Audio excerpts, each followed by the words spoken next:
For KBRFradio.com News, I'm Derek Sidian. The Fergus Falls City Council has denied interim use permits for both Elevate and Sugar High, further delaying the sale of cannabis in the city. At the City Council meeting on April 21st, the Council was set to vote on the permits for both companies when Councilmember Mike Mortensen called into question the definition of attractions in the city's zoning ordinance for cannabis sales. This is absurd, what happened last night. This is unnecessary, further delaying a process that evidently at least half, if not a majority of the City Council are looking to continue to delay. The city ordinance dictates that cannabis retail stores cannot be within 250 feet of an attraction within a public park that is regularly used by minors, as measured from the edge of the real property on which the attraction is located. Mortensen says that neither the state legislature nor the Office of Cannabis Management have a legal definition for the phrasing, and that it may be argued that the Speece Riverfront Park and the Riverwalk in downtown Fergus Falls could be considered attractions or have attractions for kids and are too close to these retailers.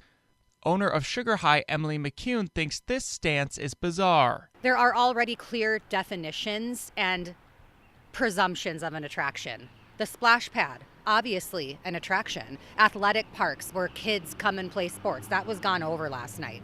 The Riverwalk is a scenic walk. It's not an attraction. This is absurd and ridiculous. Chris Stock, co-owner of Elevate and a registered nurse, says, right now we're 230 feet from Spies Park, the parking lot of it, and I think our biggest thing is, it's hard to say that that would be a kid attraction. Who's it up to? What data are they going to be pulling from to determine what defines an attraction? Is it a mural under one of the bridges on the Riverwalk that draws people? Is it a butterfly statue? With their permits hanging in the balance, both Stock and McCune are concerned that their investments into their locations are going out the window. Our biggest concern is the investment we've already made into our building that we've been in for the last 2.5 years, thinking that we were zoned correctly. Despite a lengthy discussion at the council meeting, the two business owners were not allowed to speak on behalf of their companies. The votes on both permits failed, with council members Kildee, Fish, and Job voting yes, and Layton, Krameyer, Mortensen, Rachels, and Kwame voting no. Stock says that Elevate will continue to work with the city and discuss the next steps. And we've always been really open and inviting everybody down here that even doesn't agree with what we're doing. I think just having a conversation and kind of getting that education piece involved is a huge thing. McCune says Sugar High is not giving up. Okay, very well. A little bit more delay, fine. We can deal with that. We've been fighting this fight for over 2 years, okay?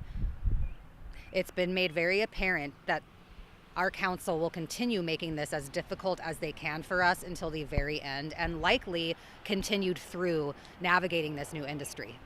Councilmember Mortensen made a motion after each permit was denied for the council and city staff to work with the Office of Cannabis Management to come to a clear definition of attractions in regards to cannabis zoning. For KBRFradio.com News, I'm Derek Sidian. Get more news at KBRFradio.com. Sign up for email news sent right to your inbox, delivered by Cooper's Office Supply.